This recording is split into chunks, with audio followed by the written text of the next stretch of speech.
and gave order that the Spirit of God is warning everybody to kneel down. If not, they will go to hell.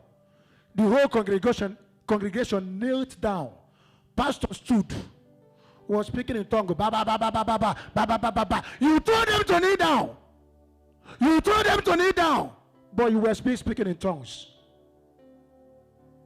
Then a small boy sighted on the pastor and refused to kneel down. I'm not kneeling. Sometimes angels of God will use a child to rebuke you with the parents. And when he sighted on the pastor, both of them made eye contact. Pastor was like, son, you want to go to hell? Your parents, everyone knelt down, and you stand looking for what? Then the little boy said, Pastor, that shouldn't be a case. So forget about who will go to hell and now who will not go to hell. Because you gave the instruction. Even though my parents, because of their sins, they knelt down. Me, I did not commit any sin yet. The only sin I committed now is you.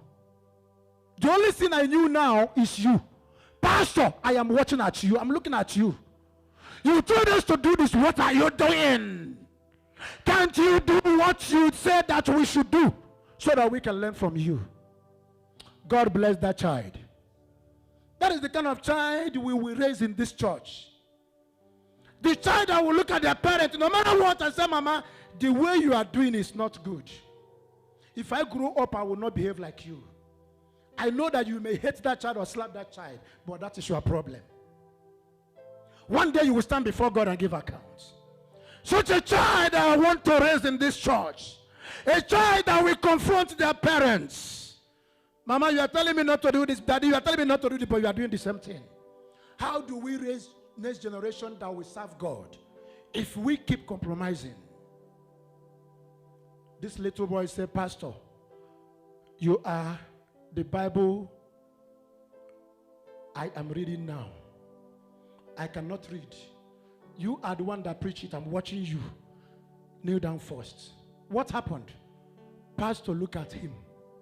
Hey! I know some pastors will say this child is a witch. But that pastor was number one witch, not the little boy. Who born this child? It is a child correcting you, putting you in order. You should go out and buy McDonald's to that child and say to the child, thank you for next time telling me, okay? Some people out of arrogance will be so mad that a child corrected them. And he knelt down. And the little boy said, okay, now nobody will go to hell because we are all in obedience to the word of God. When shall we all be obedient to the word of God? Now, folks, I have two places to read in the Bible, but because of time, let me read only one place. I told you this message will be short, but I want you to go home with something. Operator, give me 2 Corinthians chapter 3. Let us read verse 2 to 3. 2 Corinthians chapter 3, verse 2 to 3. I was going to give you Matthew chapter 7, verse 3, but you can read that one later. We're not going to read it.